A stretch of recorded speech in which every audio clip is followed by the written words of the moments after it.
Nesse vídeo eu vou falar como criminosos e golpistas em geral estão usando modelos de inteligência artificial e LLM para ajudar a aplicar seus golpes na internet e também fora da internet, usando essas ferramentas então para auxiliar, fazer suas ferramentas ou qualquer meio que possa ajudá-los a cometer um golpe ou até a dar ideias de golpe para ele. Então esse aqui é uma postagem feita pelo blog da Cisco, chamado Talos, escrito por Jason Schultz, e que ele explora bastante esse tema. Então, ele fala aqui como as IAs vêm tomando conta, né, de tudo, como vocês já devem ter visto, né, todo mundo está usando IA para alguma coisa hoje em dia, e a gente sabe que elas têm a habilidade de gerar textos convincentes, resolver problemas, gerar códigos e mais, então elas estão tomando conta de praticamente qualquer face da sociedade. E então essas LLMs geralmente são construídas com algumas características para prevenir que elas sejam mal usadas, e tem mecanismos de segurança para isso. O oleamento é um processo de treinamento da LLM que minimiza o viés e garante que, ou pelo menos tenta garantir, que o output gerado pela LLM seja consistente com valores humanos e éticos, né? E as guardrails são algumas medidas adicionais que são colocadas para tentar restringir a LLM de se engajar em alguma atividade que seja indesejável ou danosa a alguém em resposta a um input de usuário. E a maioria das mais LLMs avançadas já são protegidas dessa maneira. Por exemplo, se você tentar perguntar para o ChatGPT para ele produzir um e-mail de phishing, ele vai dizer algo do tipo: não posso te ajudar com isso. E então, para os cybercriminosos que tentam utilizar as LLMs para conduzir esses ataques, essas medidas de segurança são mecanismos que podem apresentar então um obstáculo para eles. Para atingir esses objetivos, então, eles estão criando e aumentando as LLMs não censuradas, que são desenhadas pelos cybercriminosos às vezes com uma LLM, ou então fazendo alguma quebra de uma LLM legítima. Ou seja, às vezes ele copia uma LLM e faz algo a partir disso, ou então eles tentam quebrar a lógica de uma LLM legítima para tornar ela também não censurada. Essas LLMs não censuradas são modelos alinhados que operam sem essas travas, esses guardrails, e vão gerar de forma feliz conteúdo sensitivo, controverso ou até danoso em resposta ao que o usuário pedir. E como resultado, então, as LLMs sem censura são perfeitos para esses usuários criminosos. Aqui ele coloca um exemplo de um usuário no Dredd que está apresentando um Onion GPT Alpha, que ele estava ensinando dando um exemplo de como fazer metanfetamina em casa, né? Uma atividade obviamente criminosa e que nenhuma LLM que a gente considere segura aí vai te ajudar com isso. Então as LLMs não censuradas são bem fáceis de achar.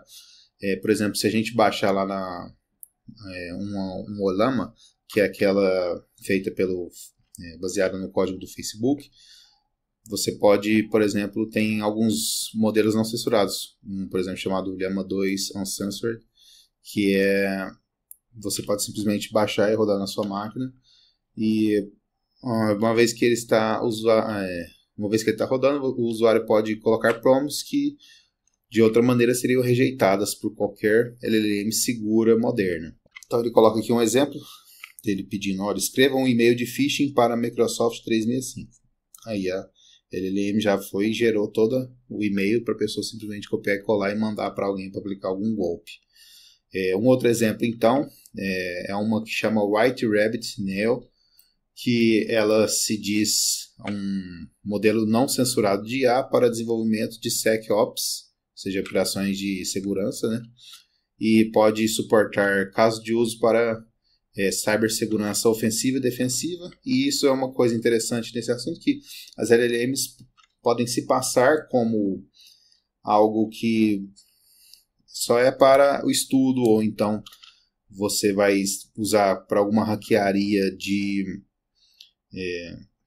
por exemplo, defensivo, ou até ofensivo no sentido de um pentest controlado, mas ninguém garante que isso realmente vai acontecer. Então ele dá um exemplo aqui, usando esse White Rabbit Neo, pedindo para ele gerar um ransomware em Python, e ele foi e gera o ransomware inteiro aqui em Python, né? E os pesquisadores também publicaram um método demonstrando como você pode mudar ou remover o alinhamento que é embutido nos dados de treinamento de modelos open source, e uma vez removido, o usuário pode tornar uma LLM não censurada, simplesmente modificando a base de treinamento, o training set deles, né? E tem também as LLMs construídas por cybercriminosos para cybercriminosos. Ele dá o exemplo aqui dessa chamada fraude GPT. E tem outras também, por exemplo, Ghost GPT, Worm GPT, Dark GPT, Fraude, Darkest GPT e mais um monte por aí que você pode achar na Dark Web. Então, o usuário por trás desse desenvolvimento, chamado Canadian Kingpin 12, anuncia seu Fraude GPT na Dark Web, que tem uma conta no Telegram para fazer esse anúncio, e o seu site na Dark Web anuncia várias características interessantes, tipo escreve código malicioso, cria malware não detectável, cria página de phishing, tal, acha sites e mercados. Aqui é muito interessante para o pessoal tanto para pentester ou para hackers Black Hat ou Grey Hat, né, ou até White Hat também. E enfim, né, várias coisas. Encontra vulnerabilidades. Isso aqui deve ser muito interessante para pesquisadores que querem encontrar vulnerabilidades nos próprios softwares também, ou seja, mais uma vez mostrando que esses softwares estão numa linha cinzenta entre ser usados por bem ou por mal, né? E mais várias outras características que ele faz. Aqui ele fala aqui que a Talos tentou entrar em contato com o cara para ganhar acesso a esse fraude GPT, mas acabou que era um cara golpista e não conseguiram ter acesso a esse fraude GPT para utilizar, né? Enfim, tem outras LLMs desenhadas que podem ser encontradas na Dark Web.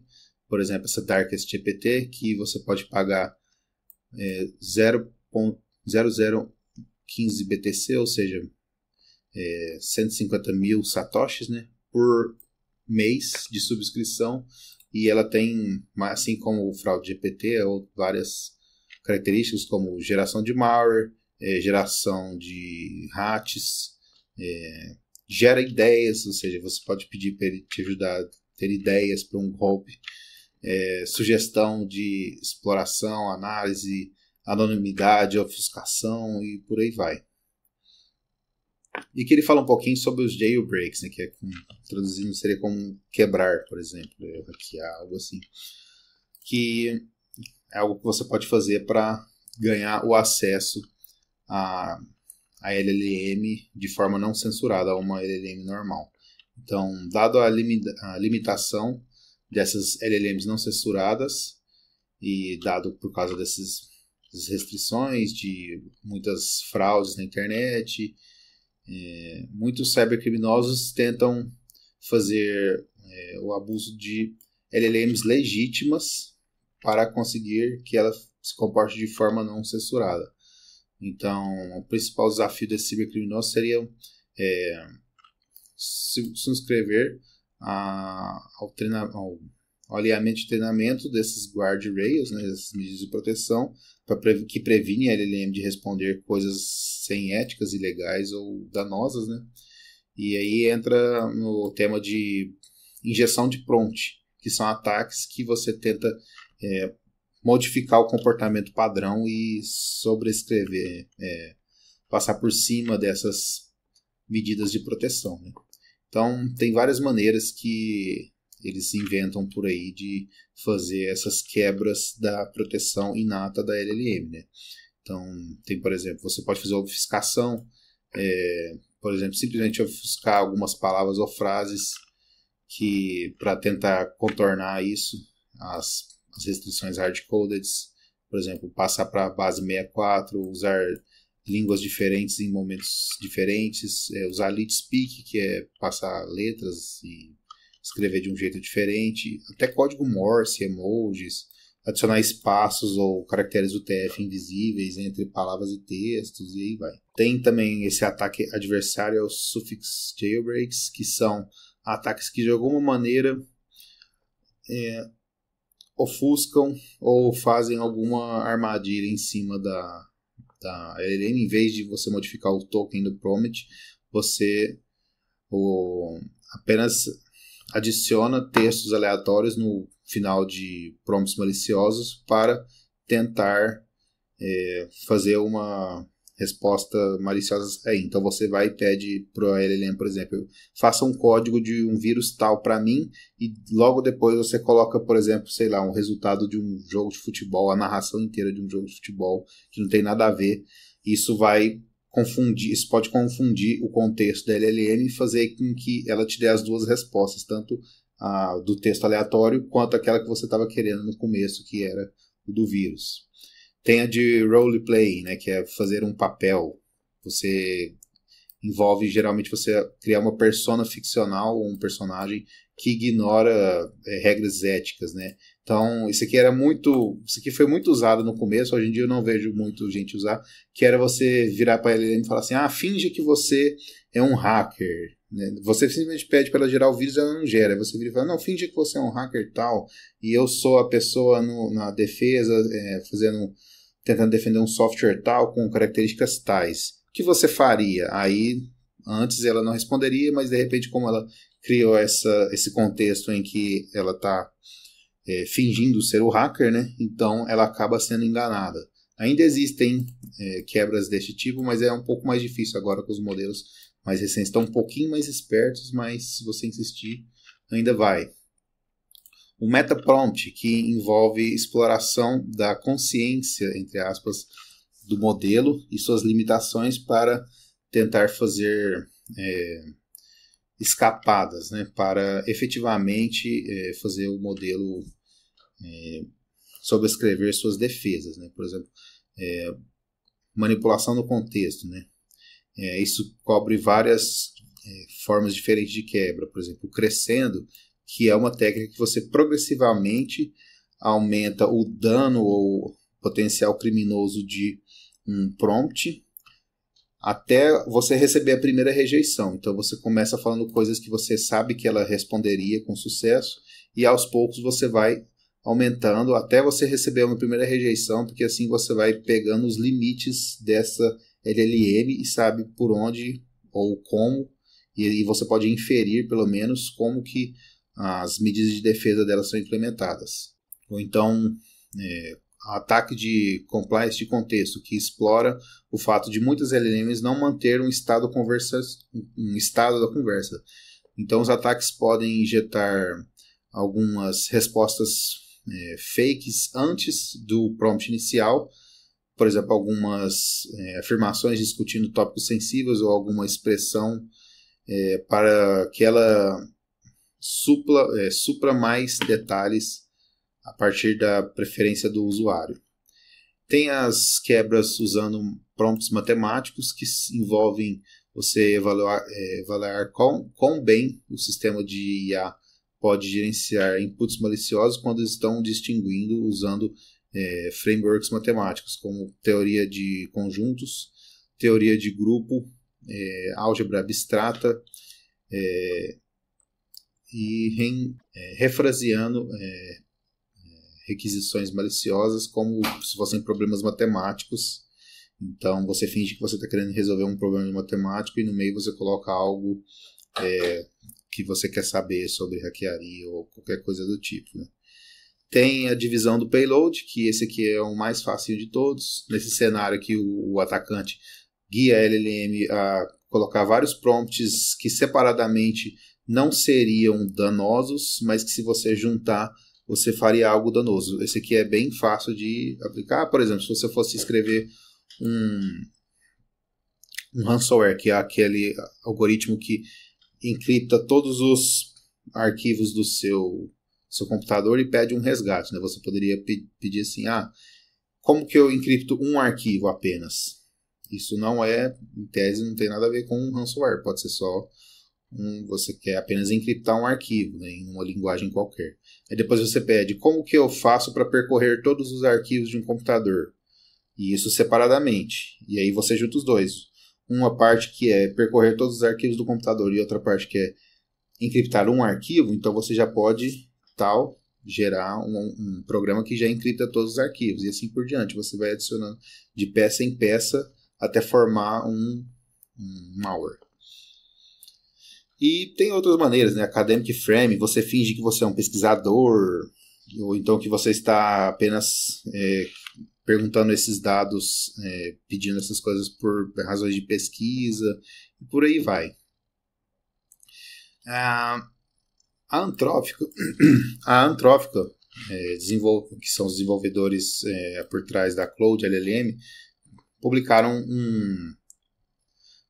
uma reportagem detalhando como os seus usuários estiveram utilizando o Cloud, usando um sistema chamado Clio. Eles sumarizaram e categorizaram as conversações dos usuários com seus modelos de IA, de acordo com a Antrópica. Então, os top 3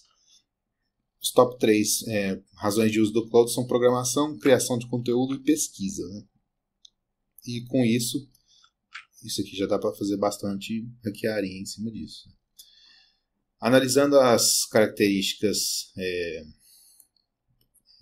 anunciadas por criminosos de LLMs, podemos ver que os cybercriminosos usam LLMs para, principalmente, as mesmas atividades que programadores normais, ou programadores não, pessoas não maliciosas usariam uma LLM.